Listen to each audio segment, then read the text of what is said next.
ചികിത്സ നൽകി ചെന്ന് കയറിയത് റാമ്പിൽ നിന്നിറങ്ങിയതോ സുന്ദരിപ്പട്ടം തേടി. സ്വകാര്യ കമ്പനി സംഘടിപ്പിച്ച മിസ്സിസ് കേരളയിലെ വിജയികളായ 2 ഡോക്ടർമാരുണ്ട്. സുന്ദരികളാണ്, കാണാം. ഹലോ, ഞാൻ നിങ്ങളെ പരിചയപ്പെടുത്തുന്നത് 2 ഡോക്ടർമാരെയാണ്. മഴയല്ലേ, മഴക്കാലമല്ലേ, അപ്പോൾ ഉപദേശമൊക്കെ തരാനായിരിക്കും എന്നാണ് കരുതുന്നതെങ്കിൽ തെറ്റി.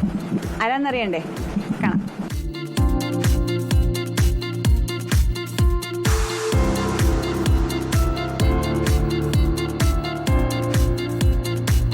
വൃന്ദ ആൻഡ് ശില്പ. ഡോക്ടർ വൃന്ദ ഡെർമറ്റോളജിസ്റ്റാണ്, ഡോക്ടർ ശില്പ ഡെൻറ്റിസ്റ്റാണ്. ഹൈ. അപ്പോൾ ആദ്യമേ കൺഗ്രാജുലേഷൻസ് രണ്ടാൾക്കും. എങ്ങനെയാണ് ഈ ഒരു മിസ്സിസ് കേരള എന്നുള്ള പട്ടത്തിലേക്ക് നിങ്ങൾ എത്തുന്നത്? ആ ഒരു ജേണി പറയാമോ? ചെറുപ്പം മുതലേ എനിക്ക് സൗന്ദര്യ മത്സരങ്ങളോടൊക്കെ ഒരു താല്പര്യം ഉണ്ടായിരുന്നു. അപ്പോൾ പിന്നീട് ജീവിതത്തിലും കല്യാണം, കുട്ടികളൊക്കെ ആയി. അപ്പോൾ എല്ലാം കഴിഞ്ഞു എന്ന് വിചാരിച്ചിരിക്കുന്ന സമയത്താണ് ഇങ്ങനെ ഒരു ആഡ് സോഷ്യൽ മീഡിയ വഴി കണ്ടത്. ഞാൻ വിചാരിച്ചു ഒന്ന് ട്രൈ ചെയ്ത് നോക്കാം, കിട്ടിയാൽ കിട്ടി, ഇല്ലെങ്കിൽ വേണ്ട എന്നുള്ള രീതിയിലാണ് പോയത്.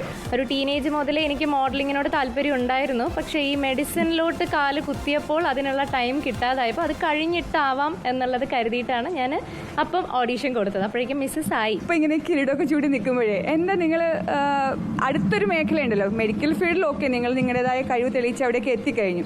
അടുത്തൊരു മേഖലയുണ്ടല്ലോ, അങ്ങനെ എന്തെങ്കിലുമൊക്കെ വാതായനം തുറന്ന് കിട്ടിയിട്ടുണ്ടോ?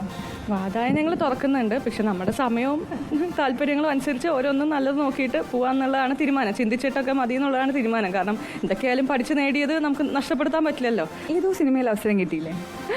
ഫിലിം അവസരങ്ങൾ വരുന്നുണ്ട്, അതിപ്പോൾ തമിഴ്, തെലുഗു, മലയാളം. പക്ഷെ ഞാനിപ്പം ഒരു PG പ്രിപ്പറേഷൻ ആയതുകൊണ്ട് ഞാനിപ്പോൾ ഒന്നിലും കമ്മിറ്റ് ചെയ്യാതെ നിൽക്കുകയാണ്.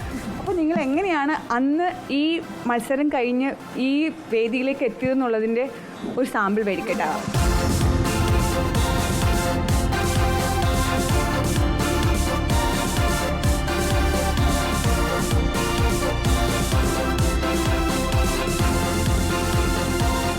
അപ്പോൾ എന്താ പുതിയ തലമുറ, അതായത് ഈ ഫീൽഡിലേക്ക് വരാൻ ആഗ്രഹിക്കുന്ന നിങ്ങളുടെ പ്രൊഫഷണലുള്ള ആൾക്കാരും ഒക്കെ ഉണ്ടാവും, അവരോടൊക്കെ എന്താ പറയാൻ?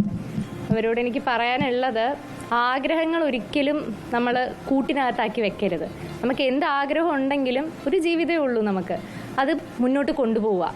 എന്തോ ആയിക്കോട്ടെ, നമ്മുടെ സറൗണ്ടിങ്സ്, നമ്മുടെ സർക്കംസ്റ്റൻസസ് എന്തായാലും, ആഗ്രഹങ്ങൾ എന്തുണ്ടെങ്കിലും നമ്മളത് മുന്നോട്ട് നിറവേറ്റിക്കൊണ്ടിരിക്കുക. ആണോ ഡോക്ടർ വൃന്ദ? ജീവിതത്തിൽ റിഗ്രറ്റ്സ് ബാക്കി വെക്കാതിരിക്കുക. ഓരോ ദിവസം രാത്രി ഉറങ്ങാൻ കിടക്കുമ്പോഴും എനിക്കിത് ചെയ്യായിരുന്നു, എനിക്കിതിന് പോവായിരുന്നു എന്നൊരു റിഗ്രറ്റ് ഉണ്ടാവരുത്. എന്തെങ്കിലും ആഗ്രഹം ഉണ്ടാക്കി അത് ചെയ്യുക. ഒരുപാട് സ്വപ്നങ്ങൾ കാണുക, അതിൻ്റെ പുറകെ പോവുക. നമുക്കൊരു മനസ്സുണ്ടെങ്കിൽ നിങ്ങളുടെ വഴിയും ഉണ്ടാവും. അതായത് സ്വപ്നം കാണുക, അതിനൊത്ത് പറക്കുക. അപ്പോൾ ശരി, നിങ്ങൾ കാറ്റ് വോക്കൊക്കെ ആയിക്കോളൂ. അപ്പോൾ ഞങ്ങൾ പോകുന്നു. വീഡിയോ ജേർണലിസ്റ്റ് രഞ്ജിത്തിനൊപ്പം. Reporter PR Praveena, in report, Kottayam.